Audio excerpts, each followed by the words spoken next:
ওরা সেই খোঁজে নামছে না, সেই দুপুরে নামছে, সেই ডুমুরে সব জায়গায় খুঁজে আইছে।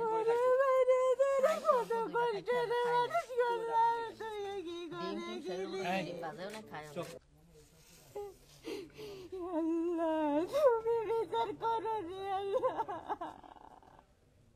জানছি সকালবেলা আমার আম্মু হচ্ছে মানে আমার বাবার সঙ্গে সারাসারি হয়ে গেছে। সারাসারি হয়ে যাওয়ার পরে আমার বাবাও বিয়ে করছে, মাও বিয়ে করছে। মা যার সাথে বিয়ে করছে সে আজকে 5 দিন গেছে, তার চাচা মারা গেছে, সেই গ্রামেতে গেছে। তো আমার হচ্ছে গিয়ে আমার ভাই আর আমার মাই ছিল। তো কালকে সন্ধ্যাবেলা আমি আসছি বাসাতে, আমার আম্মু খিচুড়ি রান্না করছে, বাট আমি খেয়ে আমি চলে গেছি 8টা নাগাদে বাসা থেকে। পরে আমি তো বাসায় যে আমাদের বাসায় যাই আমি ঘুমাইছি। ঘুমানোর পর সকাল 10টার দিকে আমি ঘুম দিয়ে উঠছি। তখন হচ্ছে গিয়ে আমার মানে হচ্ছে গিয়ে সেই বাবাই ফোন দিতেছে। ফোন দেওয়ার পরে ফোন যখন দিছে তখন হচ্ছে আমি 10টা নাগাদ ওই সময় ওরা ফোন দিছে। ফোন দিয়ে আমার বলতেছে, আম্মু তুমি হচ্ছে তোমার আম্মুর আমি ফোনে পাইতেছি না, তুমি একটু যাও তো ওই বাসায়, দেখো তো তোমার আম্মুর কি হয়েছে। পরে আমি এই বাসাতে আসছি, এই বাসাতে আসে আমি হচ্ছে রুমে তালা দিয়ে দেখছি। রুমে তালা দিয়ে দেখে আমি ভাবছি মনে আম্মু কোথাও গিয়েছে বা কোনো কিছু। এখন আমি তো আর অতই করি না, আমি দরজাও নক করি না, বাট দরজায় তালা মারা দেখে আমি চলে গেছি। চলে যাওয়ার পরে আমি বাসাতে গেছি। আমার যে পরে আমার আম্মু যে যারা দ্বিতীয় বিয়ে করছে সে বারে বারে আমার ফোন দিয়ে বলতেছে, আম্মু কোনো খোঁজ পাইছো? আমি বলি না, আমি তো কোনো খোঁজ পাই নাই। আমি এর কাছে জিজ্ঞেস করি, আপনি কোনো খোঁজ পাইছেন? কয় না, আমি তো ফোনের পর ফোন দিতে আছি, ফোন বন্ধ। পরে যাক আমি এবারে চিন্তা করতেছি যে যখন ঘরে নেই তাহলে হচ্ছে কেন আমি আমার নানাদের বাসায় যাই, আমার নানাদের বাসায় তো রাগ করেও যাইতে পারে। পরে আমি হচ্ছে কেন বাসা থেকে খাওয়া দাওয়া করে আমি 3টা নাগাদ 3:16 বাজে এরকম টাইমে আমি বাসা থেকে বেরোয় গেছি।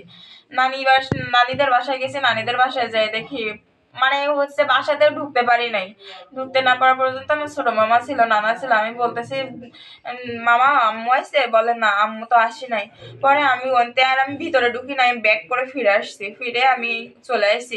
পরে আমার কিন্তু সকালবেলা আমি আম্মুর জুতা হচ্ছে কেন দরজার পাশে আমি দেখছি, কিন্তু কত আমার খেয়াল করি নাই যে আমার মাথায় এটুকু ব্যালেন্সে খাটি নাই যে হয়তো যে যদি আমার আম্মু বাইরে চলে যায় আমার মার জুতো থাকবো না।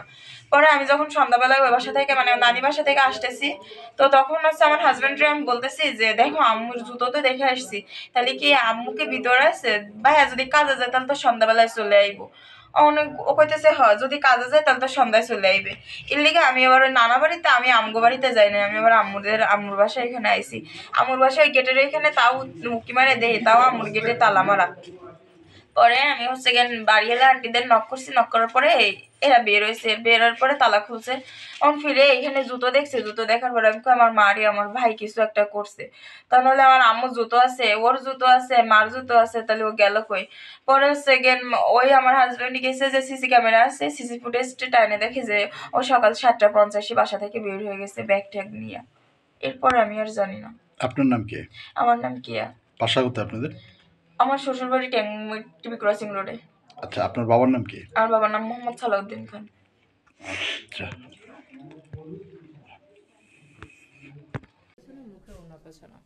মুখে গলায় ওড়না পেঁচানো, আর মাথার এক পাশে যে শিলপাটা, এক পাশে না, পুরো মাথার মাঝখানেই বড় আঘাত আছে। শিলপাটা বা ধারণা করা হচ্ছে শিলপাটার এটা দিয়ে মারা হয়েছে।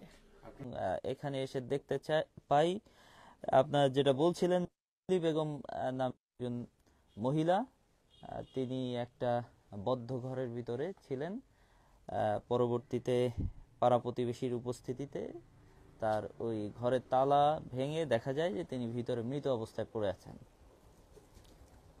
তো আমরা খবর পেয়ে আসার পর ক্রাইম সিন প্রোটেক্ট করার চেষ্টা করা হয় এবং আমাদের যে ক্রাইম সিন ম্যানেজমেন্ট টিম সেটা কাজ করছে এবং এই ক্রাইম সিনে যেসব আলামত পাওয়া যায় সেই বিষয়গুলো যথাযথভাবে সংরক্ষণ করার চেষ্টা করা হচ্ছে, যাতে করে পরবর্তীতে এই বিষয়ে আমরা সুষ্ঠুভাবে তদন্ত করতে পারি। নতুন এবং ফিরে আসা গ্রাহকদের জন্য নগদে চলছে ক্যাশব্যাক সহ প্রতিদিন হাজারো উপহার জেতার সুযোগ। হবে আশা আর ফেরা, সারপ্রাইজ সেরা।